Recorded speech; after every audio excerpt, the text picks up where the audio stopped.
Fashion ప్రపంచంలో ఒక గొప్ప పేరు జార్జియో అర్మానీ. ప్రపంచవ్యాప్తంగా అందరికీ సుపరిచితమైన బ్రాండ్ అర్మానీ వెనుక ఉన్న వ్యక్తి ఆయనే. 91 ఏళ్ల వయసులో ఆయన కన్నుమూశారు. 1975లో మొదటిసారి తన మెన్స్ వేర్ కలెక్షన్ను విడుదల చేసి ఫ్యాషన్ రంగంలోకి అడుగుపెట్టారు. తాను కష్టపడి చేసిన డిజైన్స్తో అద్భుతమైన క్వాలిటీతో అర్మానీ బ్రాండ్ను ప్రపంచవ్యాప్తంగా విస్తరించారు.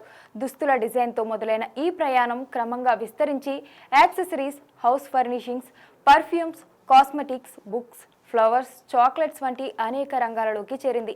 ప్రస్తుతం అర్మానీ కంపెనీ ప్రపంచవ్యాప్తంగా 6,000కు పైగా స్టోర్లలో ఉంది. కంపెనీ ఏటా 2.3 బిలియన్ యూరోల ఆదాయం ఆర్జిస్తుంది. అంతేకాదు Armani sports teams, hotels, restaurants వంటి విభాగాల్లో కూడా తన బ్రాండ్ను విస్తరించారు. ఫ్యాషన్ ప్రపంచంలో ఆయన కృషి అనేక మందికి ప్రేరణగా నిలిచింది. జార్జియో అర్మానీ మరణం ఫ్యాషన్ రంగానికి ఒక పెద్ద నష్టం. కానీ ఆయన సృష్టించిన అర్మానీ బ్రాండ్, ఆయన కలలు మాత్రం ఎప్పటికీ నిలిచిపోతాయి.